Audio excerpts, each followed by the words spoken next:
As we get ready for the fender installation, we're going to prepare the fenders by bolting them together. We'll lay them on their back, we'll clamp them together, and then we'll drill the holes and run the bolts.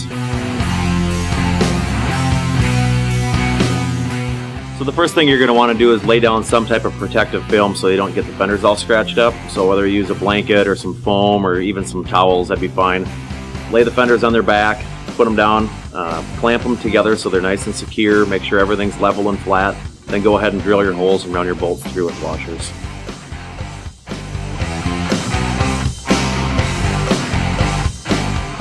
Now we're going to prepare the truck for the installation. The first thing we're going to do is dump the air out of the airbag suspension. You can see that the airbags are deflating. Next, this will give us 3/4 of an inch to 1 inch gap.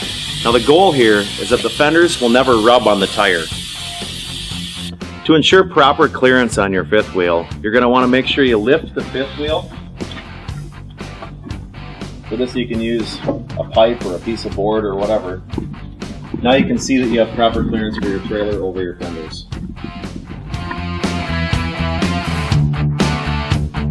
Now we're going to determine where to put the bracket on the frame. This is your steel bracket piece. You can see that this has 2 bolt holes on it. This is a selection piece. You can use either or. It's easiest to put the bracket onto your 50-15 steel swivel and then test the bolt holes on the frame just to see which one you'll use.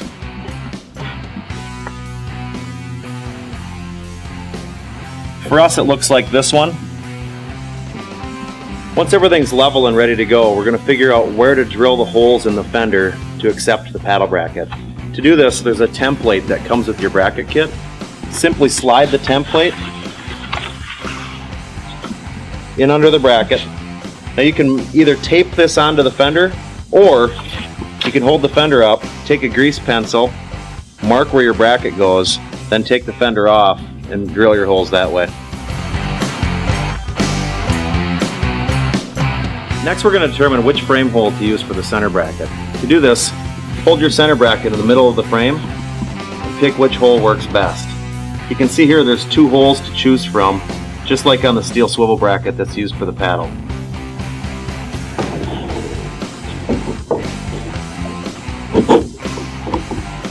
When we tighten the clamp on the bracket, you're going to notice that there's a spacer in between the clamp pieces. So that allows you to go ahead and use an impact and get it nice and tight.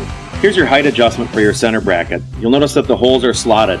This allows you to move the fender bracket up and down. To put this on, you'll simply put it in the center bracket, keep the bolts loose until you get your height adjustment, then go ahead and tighten them up. Once your height adjustment piece is attached to the center bracket, it isn't yet attached to the fenders. And so what you'll do is you'll use these pre-designed holes to drill up through the fender and secure it to the fender piece. Now that the fenders are installed, we'll go ahead and install the optional light package. The lights don't actually come with the fenders. You can buy them from Minimizer, or any 4-inch round light will actually fit. So you can use a condensate bulb or an LED light. You'll pop it in with a grommet. With Minimizer's kit you can get a chrome bezel. You'll use 3 lights. You'll drill a hole in the side of the light box here, run your wires over to your frame lights, and hook them on. Now the fenders are installed, you're going to want to go ahead and check your local regulations or laws concerning the length of the fender for spray suppression. Where we are, it's 9 inches. You can see here, the fender's not low enough, so we need to add a mud flap. Minimizer does offer mud flaps. You can get either custom logoed mud flaps or plain no logoed mud flaps. They're offered in 1/4 inch rubber, 1/4 inch poly, 3/8 inch rubber, and 1/2 inch rubber. To install them on the bottom of your fender, you'll simply tuck them inside and run bolts through the fender. It's that easy. Now keep in mind, on fenders with custom molded light boxes, it does void the warranty. The reason it voids the warranty is that people will back into a curb or back into a snow pile and they'll actually run over the mud flap. When that pulls down on the fender, you can break the bracket and you can pop out the light box section in the back.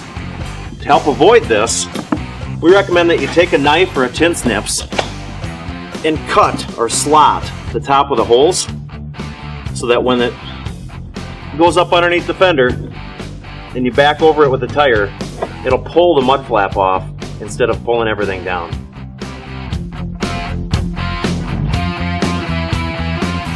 One of the things that you'll notice from the installation instructions is that they recommend that the bracket is no more than 10 inches from the bottom of the fender. You'll notice in our installation it wasn't possible to get the bracket that low.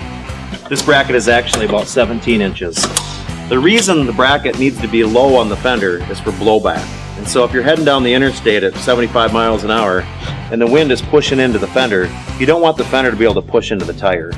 Now the current models that Minimizer makes are a lot more stout and rigid than the models of the past. And so what you'll want to do is just push on the fender, and if you don't feel like the wind would be able to push it back into the tire, like in this case it wouldn't be able to, you're fine. If you do think that the wind could push it back, you're going to want to go ahead and reinforce the fender by running some steel strapping on the inside of the fender. Well, here's the finished product. The installation went really smooth and the fenders look great. If you have any questions, don't hesitate to contact us. You can send us an email or give us a call. Thanks for watching.